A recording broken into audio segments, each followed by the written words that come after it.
Super Mario Galaxy, one of the best made video games for the Nintendo Wii console, and one of the most revolutionizing games in the Super Mario franchise. This game alone brought casual and hardcore Mario fans together. What with its unique features and innovative style and motion controls, it's sure to go down as one of the most inspiring Mario games ever. Bringing in whole new worlds, bosses, power-ups, and much more, it surely added an epic twist on the already successful series.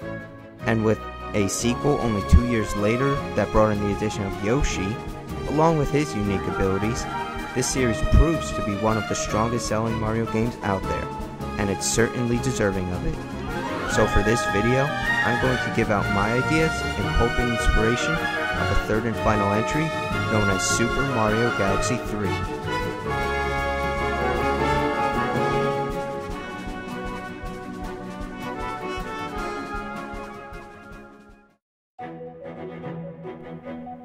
For a third entry to occur, it would have to bring something new and interesting to the table that wouldn't just make it feel like a series that's rehashing its content for the sake of making more money.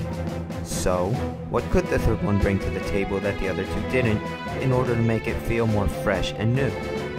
Well, let's first take a look at what Super Mario Galaxy and Super Mario Galaxy 2 had to offer. In the first Super Mario Galaxy, we got a whole new universe filled with tons of new and retro content, such as the enemies, bosses, power-ups, a new overworld, new gameplay mechanics, and tons of different stuff to do. In this game, you were able to travel all throughout space, from a vast amount of different planets, asteroids, and just objects floating around. What made the traveling so unique though, was how each planet or surface had its own shape and design, usually with different objectives and vastly ranging anywhere in size, from a tiny sphere where you can walk around in a matter of seconds, to something gargantuan like a dome containing some large structured objects. Nintendo also decided to bring as many different and unique themes as they could, meaning they went all out with this game.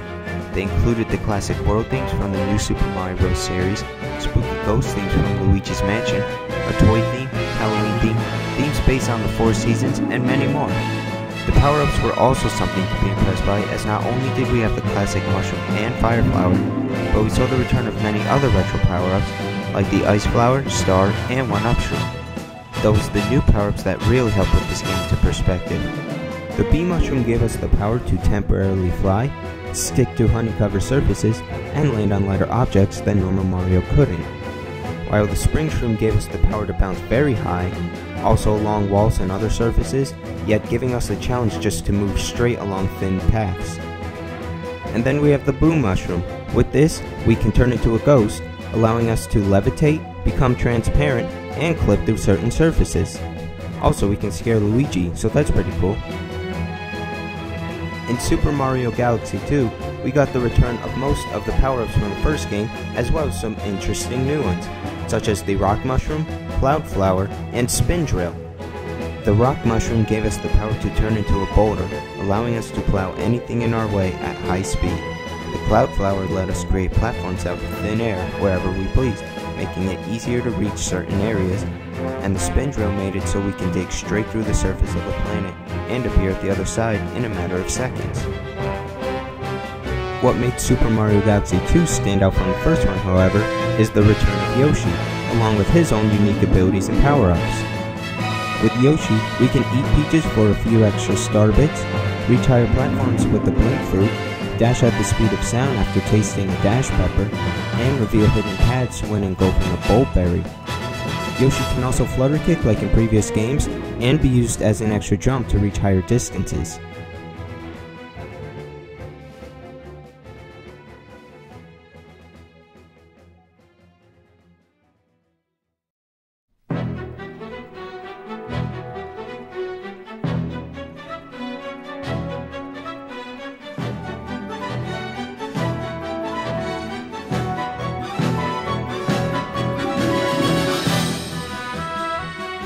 Alright, that's enough about the first two games. Now it's time to talk about what a third entry could have that would improve upon the other two. For Super Mario Galaxy 3, I envision it as a 4-player co-op game. How might this work when the solo player is consistently on the move and the camera is constantly changing angles to have P1 stay as the center of focus? Well, just hear me out, yo. Player 1 will always be Mario, Player 2 will always be Luigi, and this is of course in co-op only, and Player 3 and 4 are always Lumas. P3 is Yellow Luma because Super Mario Galaxy 1, and P4 can be the Orange Luma from Super Mario Galaxy 2. Staying true to the first two games, Mario can long jump a little farther than Luigi, but Luigi can jump a little higher than Mario. Both Mario and Luigi could play and move simultaneously on the battle. How would this best work, in my opinion, is to have the camera follow Mario, so the person playing as Luigi would have to stay in the camera's view, and if Luigi gets too far away from Mario and the camera view, then he will simply be teleported back on screen. This would work very similarly to the Super Smash Bros. Brawl Subspace Emissary, where Player 2 would teleport when he was too far away from the camera view right back in. However, since Mario Galaxy has a wide range of space, I imagine the camera could follow both players at a somewhat long distance up until a point where they are too far from one another. Hey, Nintendo was able to implement it pretty well in Super Mario 3D World, and that was with 4 players. Along with the co-op, when going through a launch star to another planet or just wherever, Player 1, Mario, must go first, otherwise if Player 2 goes first, then he would simply be teleported back to P1. In co-op, if either one of the players died, then the camera can follow whoever is still alive. The player who died might only spawn again if the remaining player hits a checkpoint flag or gets 100 coins or star bits.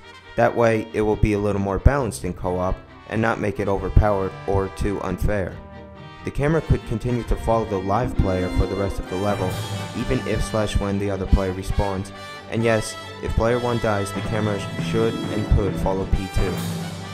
However, this would only apply when both players are using the standard Wiimote and Nunchuck controllers. If either Player 1 or Player 2 were to use the gamepad, then they could freely move about from the other player and go at their own pace.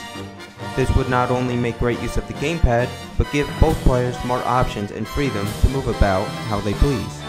And if the player using the television were to reach the end before the player using the gamepad, or the two players simply want to meet up, the player using the gamepad could simply press one of the buttons on it to teleport right next to the player on the TV again, such as using the ZL and ZR buttons.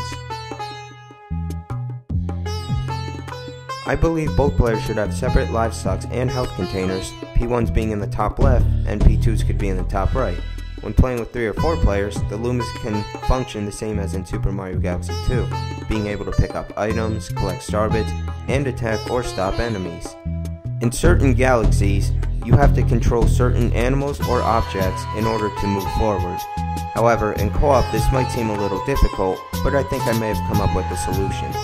In galaxies where you have to control a bird, like Wild Glide Galaxy, a ball like Rolling Masterpiece Galaxy, and a manta like Loop-de-Loop Galaxy, you could easily have both players using teamwork or better control, similar to how multiple players could ride on Plessie in Super Mario 3D World. Or, each player could maybe get a different function of the animal or object. Hey, just throwing ideas out there. The addition of cosmic clones added quite a challenge in Super Mario Galaxy and Super Mario Galaxy 2, and with double the players, it could be double the challenge.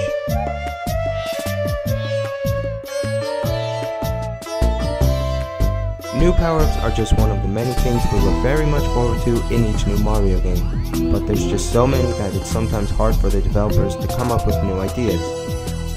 So here's mine, hope you like them. A monkey mushroom that would turn Mario into a monkey, a shark mushroom that would turn Mario into a shark, and a ninja star that would turn Mario into a ninja.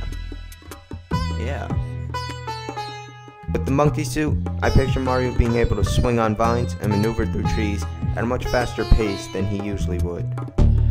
The shark suit would be an underwater power-up that could make Mario swim faster and better, as well as allow him to attack enemies and break open certain areas that couldn't otherwise be accessed. And the ninja suit would be a stealth power-up, making it so Mario has to avoid being spotted in secret situations, kind of like how the Tanuki suit made him well hidden in Super Mario Bros. 3. Though, instead of turning into a stone statue, he could blend in with the background or area that he's in, kinda like a chameleon. Also, he'd have the ability to throw ninja stars at rapid fast speed, so that'd be cool too, because you know, what kind of ninja suit doesn't have ninja stars? This could be useful for a challenge where Mario must sneak through a castle or temple of some sort in order to reach the top and take out the main baddie.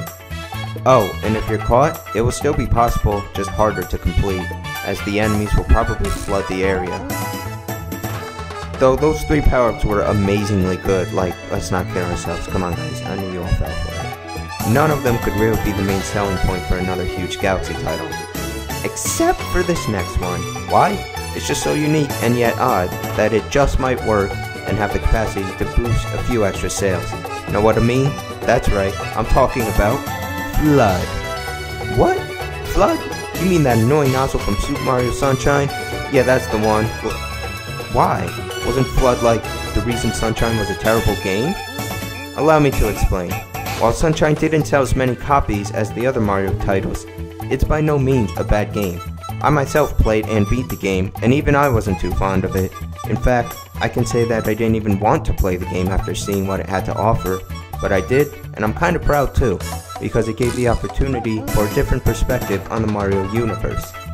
Sure, Sunshine had its dull moments, but so does just about every Mario game, and every game in general.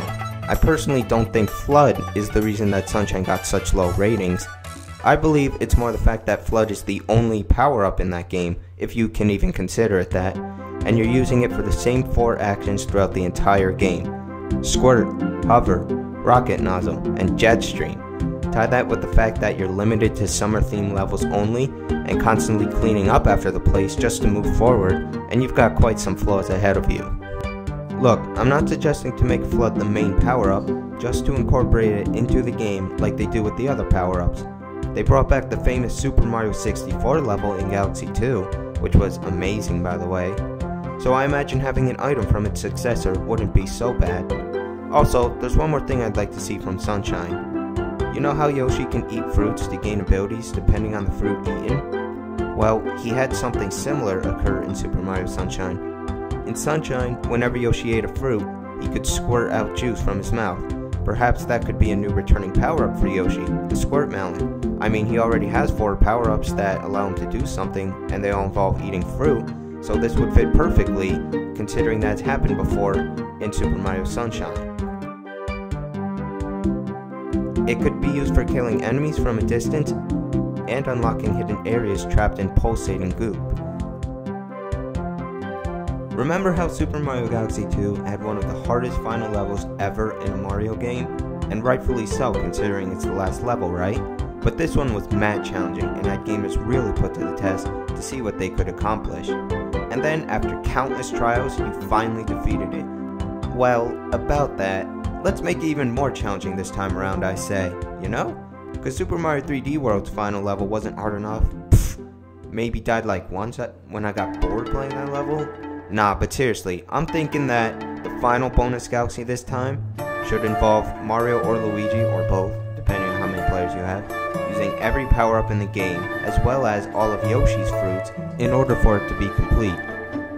And what Galaxy would it be without a Prankster Comet? Let's be real here. I think the Prankster Comet for this final Galaxy... Alright, everyone just take a breather. Alright, ready? I think the final Galaxy's Prankster Comet should be a Daredevil speedrun with Cosmic Clones while needing to collect 100 purple coins. Sounds ruthless, right? Well, don't worry. I think that the overall field should be made a lot easier to maneuver through in order for you to complete this challenge. Otherwise, it'd be about as impossible as Super Mario Bros. Lost levels. And just like in Galaxy 2, every Galaxy should have at least one Prankster Comet and maybe even a bonus star. Just like the previous 2 Mario Galaxy games, I think that this game should involve using the Wiimote and Nunchuk as your main primary controller. What about the Wii U gamepad, you might ask? Well, I'm not too sure how it could be used, but I think the Wii U gamepad may be good for exploring freely around the galaxies, making it easier to find hidden stars, power-ups, a comet medal, star bits, or just anything really. I think that you should be able to go just about anywhere in the space in order to find what you need. And that concludes my ideas for a 3rd installment in the Galaxy series. So I want to thank you guys for viewing, and if you like some of my ideas or have some of your own, I appreciate any feedback you could give me in the comments section below. Please give this video a thumbs up if you like my ideas, and if you happen to dislike it, go ahead and give it a thumbs down. Honest feedback is better than none. And with that, I'm out. See ya.